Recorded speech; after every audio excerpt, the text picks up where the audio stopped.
U.S. President Joseph Biden committed an act of slander against the Chinese people by claiming that the Chinese government practices forced abortion and sterilization.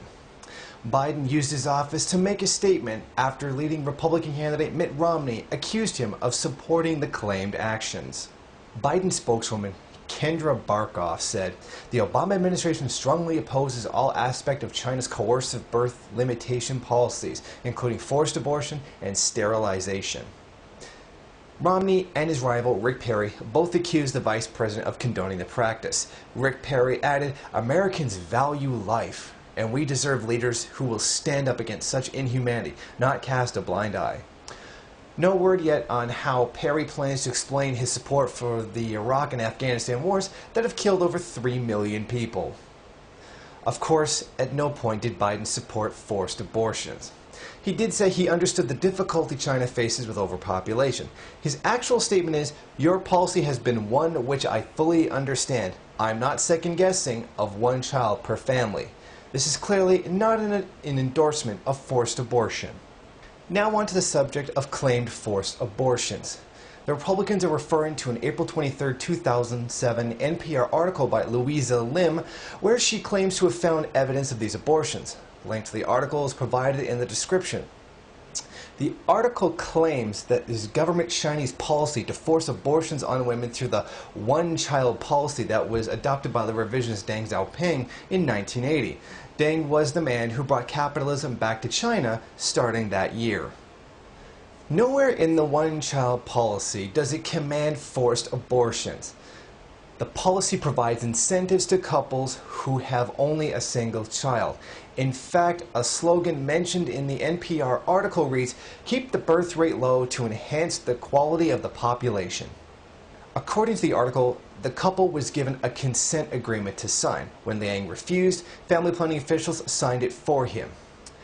These were the words of the author, not the words of the woman being interviewed. Nowhere does the woman actually state this is in fact what happened. Her story is full of holes, like failing to mention the name of the public hospital she was forced to, or the name of the doctor who performed the procedure. However, this piece of information is very telling. He and his wife are devout Christians. He is a pastor, and they don't agree with abortion. What we have is a typical piece designed to whip up Christian fundamentalist prejudice. Is it just a coincidence that this is a Christian pastor? Few things are more reliable or usable than provoking American prejudice towards other countries and races. The article was clearly written to whip up anti-Chinese sentiment among the American population. This can be seen in another part of the article. "The nurses dealt with the body like it was rubbish," Wei said. "They wrapped it up in a black plastic bag and threw it in the trash." Well, yes, I'm sure this did happen, because that's how an abortion is carried out. The fetus is removed, then placed in a biohazard materials bag, and then is placed in a proper medical waste unit. This is not unique to China. This is how abortions are carried out. The way it was written was intended to invoke the Chinese as being monsters that have no regard for human life, painting them as inhuman, psychotic creatures, relying again on racism as propaganda. Later in the article, the author goes on to make an unsubstantiated claim.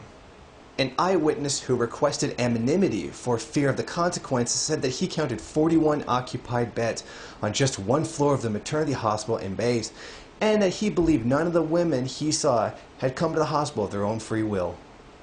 With this witness, like the last, fails to mention the name of the hospital.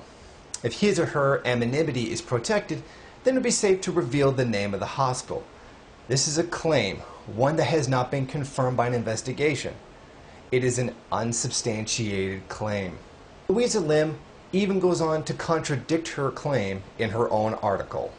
Coerced abortions such as these were not unusual after China's one-child policy was first introduced in 1980, but a law passed 5 years ago guarantees China's citizens a degree of choice in family planning matters. Interestingly, no evidence came out about forced abortions for 27 years.